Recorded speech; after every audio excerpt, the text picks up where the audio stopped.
है, बस्ती क्रिया कैसे होती है, उड्डयन क्रिया कैसे होती है, मूल बंद क्या होता है, जलंधर बंद क्या होता है, भस्त्रिका क्या होती है, प्राणायाम क्या होता है, ये सारी क्रियाएं प्रैक्टिकल कराते थे। तो महाराज जी ये ड्यूटी लगा देते थे कि हीरानंद जी आप सारे गुरु भाइयों को ये कराओ क्रिया।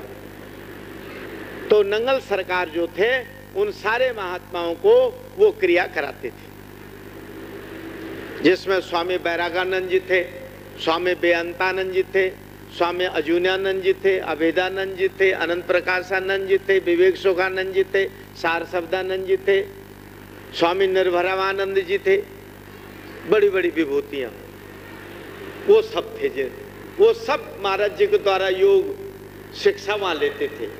एक दिन एकाएक चकोड़ी मठ में श्री महाराज जी बोले कि चलो हमको वहां ले चलो जहां हीरानंद जी योग सिखा रहे हैं बच्चों को।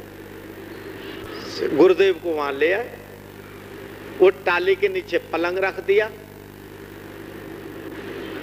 टाली के नीचे पलंग रख दिया, महाराज जी बैठ गए पलंग में विराजमान, दर्शन दे सारे संत आए, सबने दंडवत प्रणाम किया।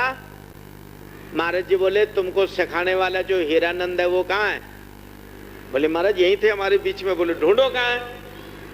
ढूंढा ढूंढा ढूंढा कहीं नहीं। बोले ऐसा है कहीं इस पेड़ पे तो नहीं चढ़ गया?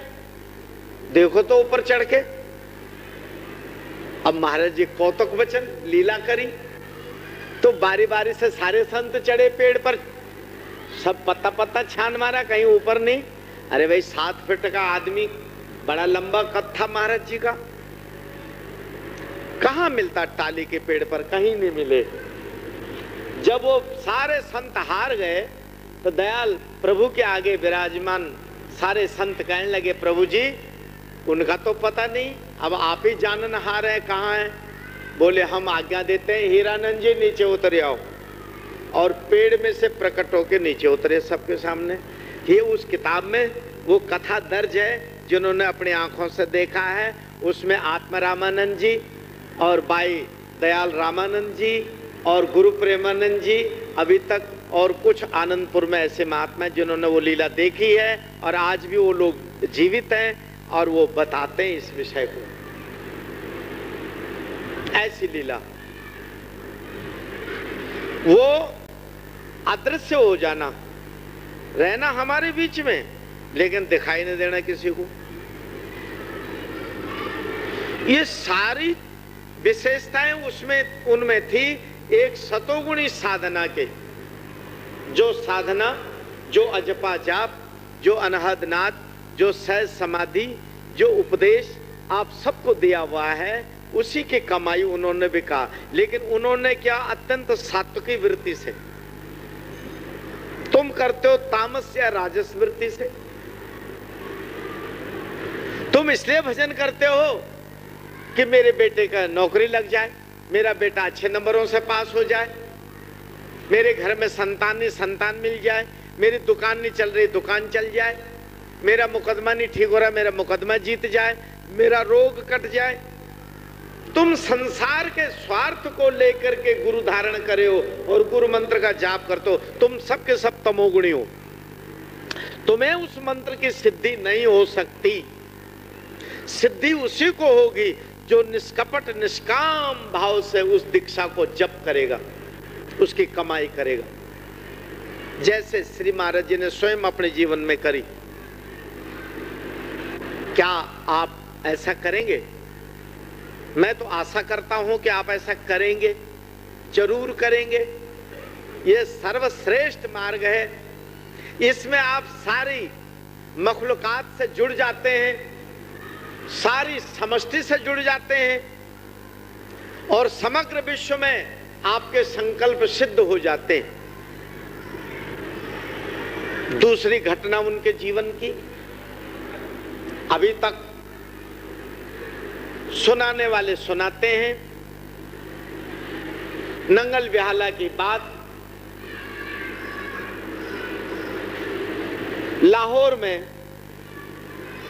सतगुरुदेव नंगली सरकार सत्संग कर रहे थे, और नंगल विहाला में यहाँ होशियारपुर के गांव नंगल बिहाला में, तहसील दसवा में, श्री महाराज जी एक ही कमरा था वो चक्की वाला, उसके ऊपर शाम के टाइम आरती प्रार्थना के बाद महाराज जी प्रवचन कर रहे थे। तो गर्मी के दिन थे, तो 25-30 घड़ा पानी भर के रखा रहता था संगतों के लिए, ठंडा हो जाएगा छत पर, और सवेरे उठा के वो कुल्लियों में रख दिया जाता था संगतों के पीने के लिए। रात को प्रवचन करते करते एकाएक महाराज जी ने हुक्म फरमान किया कि संगतों ये घड़े उठाओ, पानी के लाहौर की तरफ फेंक दो। नंगल बिहाला में ये वचन कहे कि ये जल के घड़े उठाओ और लाहौर की तरफ फेंक दो। बस क्यों फेंको, जल्दी फेंको। क्यों कि लाहौर में नंगली सरकार जिस समय प्रवचन कर रहे थे, एकाएक दीवा से स्टेज को आग लग गई।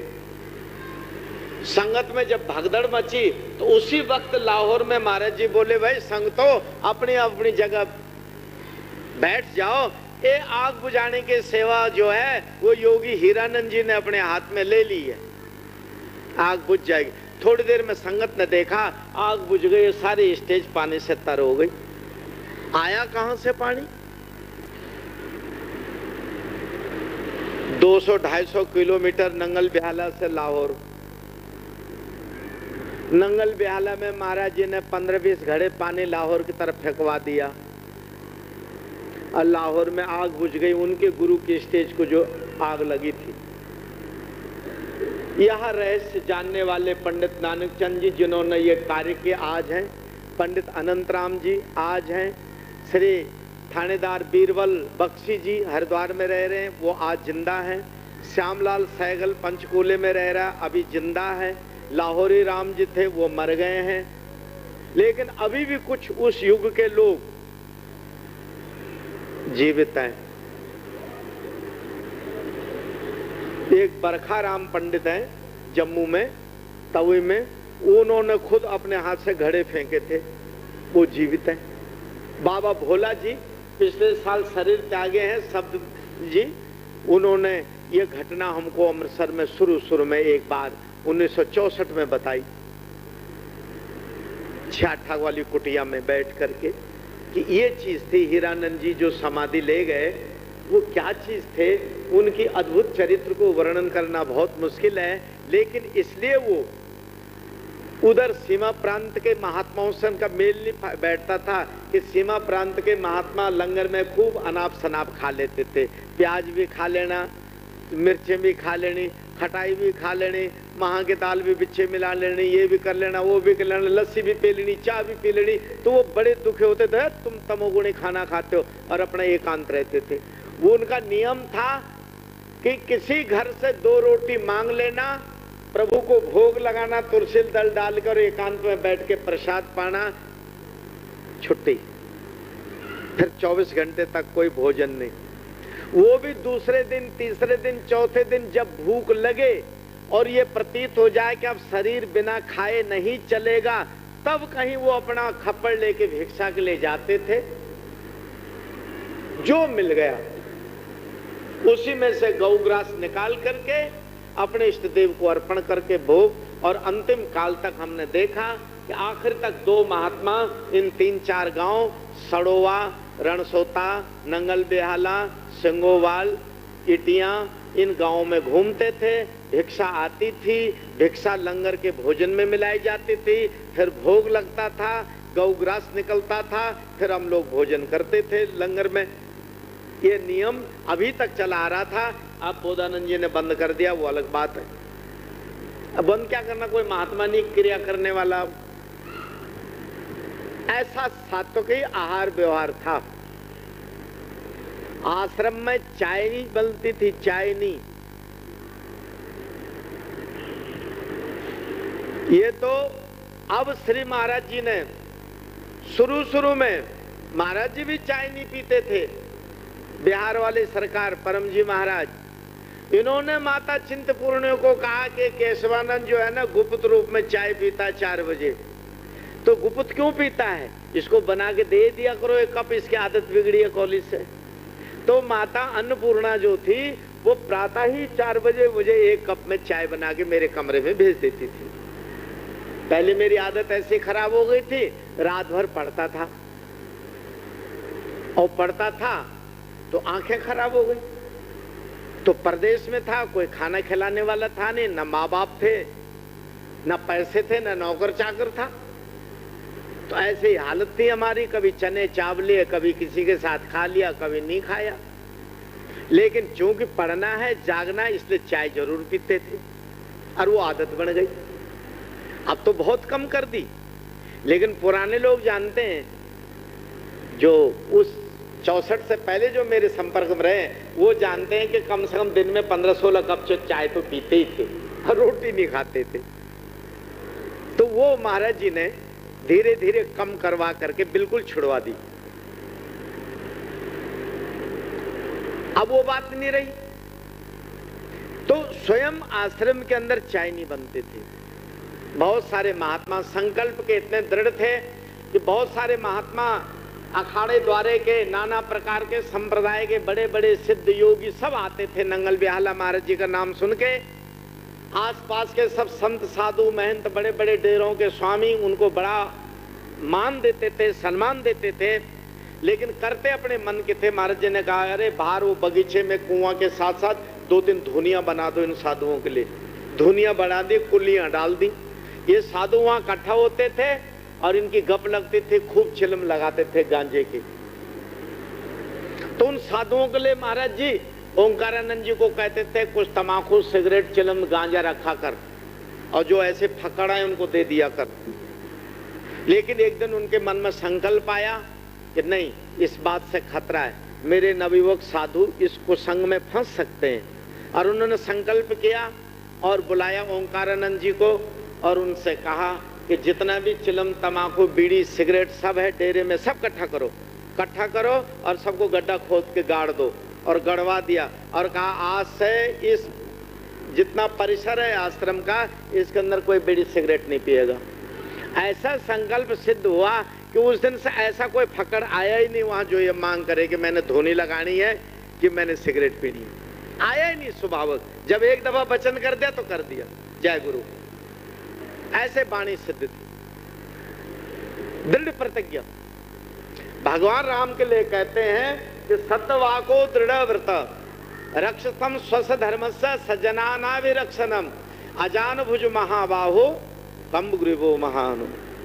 भगवान राम ही विश्व में ऐसे अवतार हुए जो वचन कह दें वो दृढ़ हो जाए, वैसे ही बोले, ऐसे ही वो संत उनके भी हैं। गुरु नानक देव जी ने पत्थर को पंजा लगा दिया, पत्थर से पानी निकल आया। कड़वे रीठे को पकड़ के झुका दिया, मीठा कह के वो टहनी मीठी हो गई। आज में मीठे छुआरे वर्गे रीठे लगते हैं, उसमें सब लोग प्रसाद पाते हैं। सारे भारत में विदेशों तक प्रसाद जाता है नानक तपा से। संत वचन अटलादा, संत वचन अटल होता है, जो उच्चारण कर देते हैं वही होता है। ऐसे दृढ़वाक्य थे। सेठ हरिराम के घर धनौला में रुके। धनौला में प्रवचन करते करते उनके पलंग के नीचे एक फणियल सांप बैठ गया और सामने संगत बैठी। ऐसे महाराज जी पलंग पर बैठे और सांप संगत को देख के फू फू करे। संगत डर के मारे, कभी महाराज जी बल देखे, कभी थल्ले देखे। अब किसी का मन सत्संग में लगे नहीं। महाराज जी ने धीरे से पैर नीचे रख दिया और सर्प ने पैर में काटा और वापस चले गया। अब संगत हाय हाय हाय करने लगी। कहा, चुप करो, अपनी जगह बैठो, सब अपना काम कर गया, तुम अपना काम करो, बैठो। सारों को बैठा दिया। 2 बजे तक सत्संग हुआ और 2 बजे बाद महाराज जी अपने कमरे में एकांत में चले गए। और लोग कहे, वैद्य बुलाओ, झाड़ने वाले को बुलाओ, दवाई करो, इधर बांधो उधर बांधो, ये जड़ी खाओ, ये बूटी खाओ। बोले कुछ नहीं होगा। जैसे पंच तत्व की ये देह, वैसे पंच तत्व के शरीर सर्प की देह क्या करेगा। और कुछ नहीं हुआ। 2 बार उनको सर्प ने काटा। एक दफा पल्ली गांव में, तलवाड़े से ऊपर पल्ली गांव में, और एक दफा वहां। और दोनों वक्त जानबूझ के उन्होंने सर्प के मुंह में पैर दिया दूसरों को बचाने के लिए। काल किसी और के लिए आया था, ले लिया अपने ऊपर और सी तक नहीं करी। आराम से सत्संग किया, अपनी नित्य क्रिया करी, सवेरे टाइम से उठे, टाइम से टहलने को गए, टाइम से दूध पिया, टाइम से प्रवचन करे, कुछ नहीं हुआ। ऐसे शक्ति का मालिक आदमी जो है वो शराब पीने, मुर्गा खाने से, गाली करने से नहीं होता। इसके लिए तप की जरूरत है। और गृहस्थ के लिए सतोगुणी आहार व्यवहार होना, सतोगुणी भक्त होना, सतोगुणी प्रेमी होना, निष्कपट प्रेम, निस्वार्थ प्रेम इष्ट के चरणों में होना, ये सबसे बड़ी सिद्धिदायक मंत्र है इस कल युग में। तुमसे दूसरी चीजें सिद्ध नहीं हो सकती। तुम्हारे लिए कल युग केवल नाम आधारा, सुमर सुमर नर उतर ही पारा। रामई सुमरे गाय ही रामई, संतत सुनई राम गुण ग्रामई। आप अपने इष्ट का चरित्र को सुने, इष्ट की महिमा को जाने। पुरुषूक्त के अनुसार ततो महिमा जयाश्च पुरुष पादो सेहा भवत पुनः। आपकी पुनः उस पद में प्रतिष्ठा श्रद्धा इसीलिए बनती है कि आप उस परमात्मा की महिमा को बार बार सुने, और जितना आप उसकी महिमा को सुनते जाएंगे आपकी श्रद्धा, आपका विश्वास वहां बढ़ता चले जाएगा, श्रद्धा दृढ़ होगी। इसलिए उनका पावन चरित्र तो जरूर सुनना चाहिए और बार बार सुनना चाहिए, और उसके हर पहलू पर विचार भी करना चाहिए। अभी तो महाराज जी के जो संघ के लोग हैं वो इस पृथ्वी पर मौजूद हैं, और उन्होंने जो घटनाएं देखी हैं आज भी अपने मुखारबिंद से वो इस चीज का वर्णन करते हैं। एक दफा मैं महाराज जी के साथ काशी गया, बनारस, और गढ़वा घाट में रात्रि को ठहरे। तो सवेरे के टाइम मैं वहां पर स्वामी हरसेवानंद जी के पास पहुंचा, तो उन्होंने थोड़ी सी वार्ता करी कि नंगल बिहाला में महाराज की समाधि बनी है। मैंने कहा हाँ ऐसे बनी। बोले क्या नियम होता वहाँ का? मैंने बताया ऐसे आरती पूजा होता है, ऐसे लंगर चलता है, ऐसे होता है, ऐसे होता है। बोले भिक्षा होती कि नहीं होती है? मैंने कहा महाराज भिक्षा तो नित्य होती है। बोले तुमने जाना इतना बड़ा फकीर, इतना बड़ा ज्ञानी, इतने बड़ी संगत जिसकी हो, उसको भीख मांगने की क्या जरूरत है, क्यों मांगता है? मैंने कहा महाराज ये सन्यासी की एक परंपरा। बोले परंपरा नहीं है, शंकराचार्य की बनाई परंपरा। तो चारों शंकराचार्य में तो कोई भीख मांगने जाता ही नहीं। हमारे काशी में कई अखाड़े हैं, कोई भिक्षा के लिए नहीं जाते, कोई कोई जाता होगा, 100 में से कोई एक या हजारों में से एक। लेकिन हीरानंद जी पहले दिन से भिखारी हैं। मैंने महाराज कैसे? बोले जब वो गुरु महाराज जी के सन्मुख उन्होंने ये रहस्य बताया कि परमानंद जी उनको नाम दिलवाने के लिए और लक्की मरवत ले गए थे। अफगानिस्तान के बॉर्डर में गांव है, वहां ले गए थे।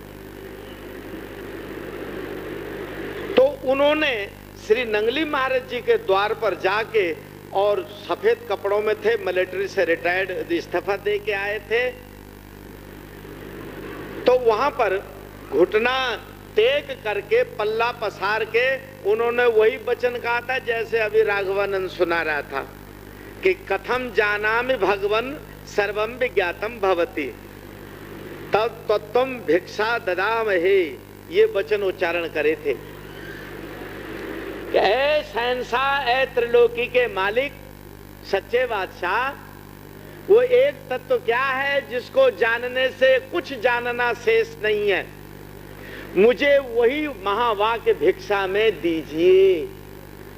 तो यही भिक्षा उन्होंने मांगी थी, और दयाल गुरु महाराज जी ने, नंगली सरकार ने सच्चे हृदय से वो भिक्षा उनको दे दी। तो वो कहते थे कि मैं उम्र भर भिक्षा मांगूंगा ताकि मुझे अभिमान न हो कि मुझे बात मिल गई है, ये अभिमान न हो मुझे। इसलिए वो पहले तो जब तक शरीर चलता था स्वतः ही भिक्षा करते रहे वर्षों तक।